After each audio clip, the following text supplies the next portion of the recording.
It's better to choose a reliable service where you can stream without interruptions. How much does this affect the channel's reputation itself? Any glitches, crashes, like say, the stream cutting out or not saving properly? And I know you can rely on the platform, but to what extent? Percentage-wise. Look, here's the thing. When we were going through the review process to get into the catalog, they assigned us a person responsible for all live and pre-recorded streams, right? And they consulted us, and they checked the code there. So, by communicating, there was some understanding. So, basically, no one gives you anything directly. You won't find this in the documentation. YouTube, in general, doesn't really openly share how to bypass any algorithms without loopholes. Moreover, sometimes YouTubers know more than some YouTube managers. But overall, how does it actually affect things? YouTube has certain standards for all streams. There's a YouTube help page where you can see, depending on the quality you're streaming, like full HD or say 4K or 720p, you need to have a certain bitrate and a certain channel. Basically, it's like a pipe, so to speak. A channel through which your stream should be transmitted. Most likely, when people download content from their YouTube channels or add it from Google Drive, this bitrate is always higher.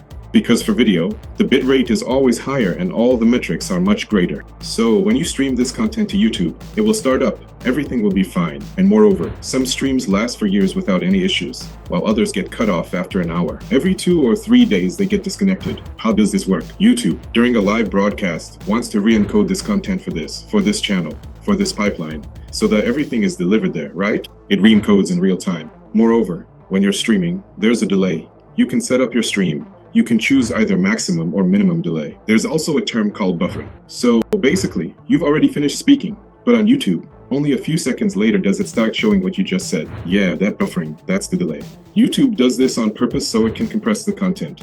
And in case of a disconnection, you can go back, right? Like if your internet goes out and then comes back, so the stream doesn't get interrupted.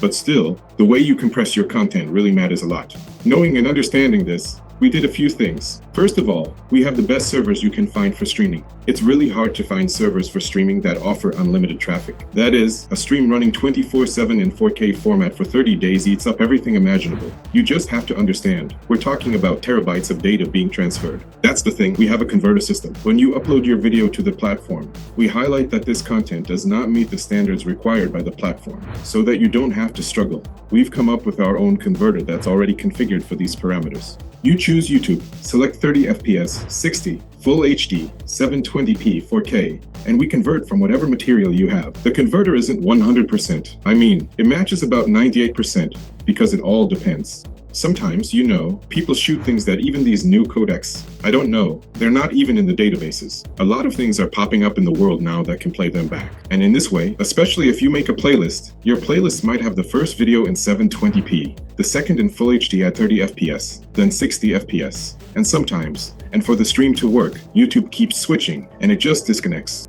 Its system shows error, not responding.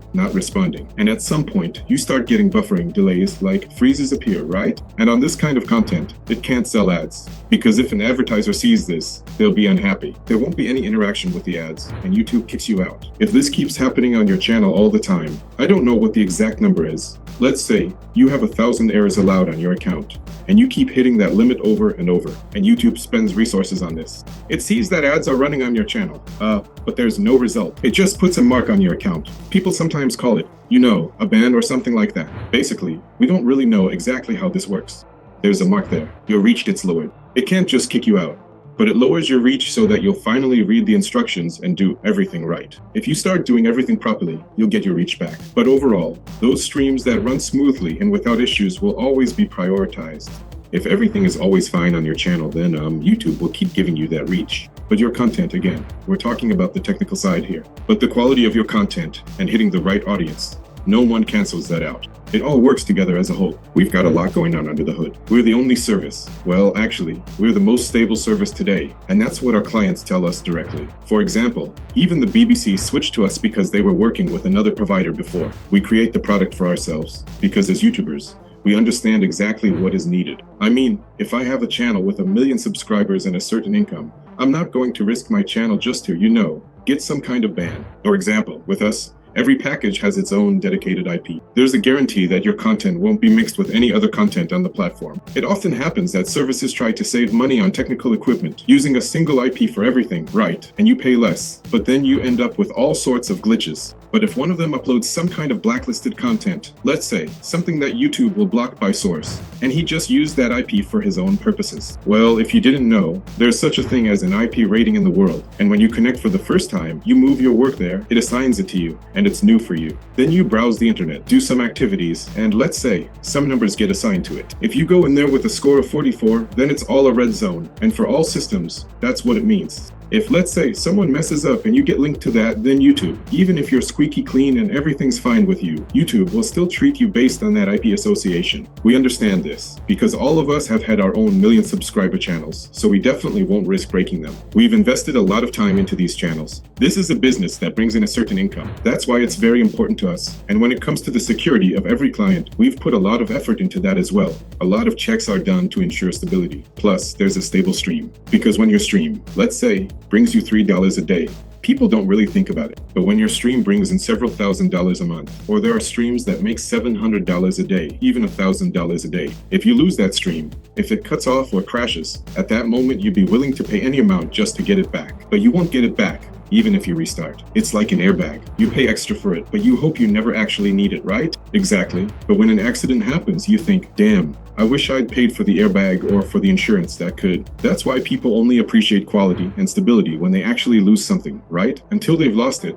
they try to save every penny. Yeah, like the difference between some, let's say, no-name service and ours might be just $10 a month, you know. And people save those $10, but then they end up losing much more during the actual broadcast. Maybe because of these so-called shadow bans. If you can call them that, though that's not exactly the right term. Yeah, much more than they saved. And then they don't understand why their channel isn't growing, or why this is happening, or why the traffic disappeared, or something else. They just don't get it. And sometimes there are glitches on YouTube's site itself. For example, just recently, literally 2 weeks ago, there was a glitch affecting several regions. Streams disappeared. And it happened everywhere. It didn't matter who or what you were using. That is, at the intermediate node that receives and then redirects, everything was down there. This was written about on YouTube's own forum, on their pages, and YouTube itself has actually anticipated this. On their platform, there's even a feature called backup of the stream itself. That is, it can broadcast 2 streams at the same time, and if one fails, the second one continues, so to speak. YouTube itself has provided for this. We've also built this into our system,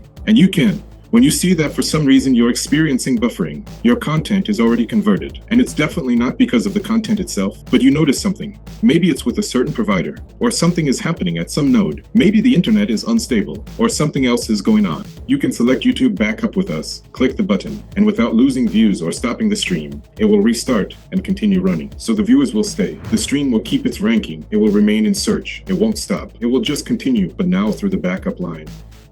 What's Gyre? Gyre is the tool for launching continuous streams on YouTube. Learn more about Gyre in the following videos. See you there.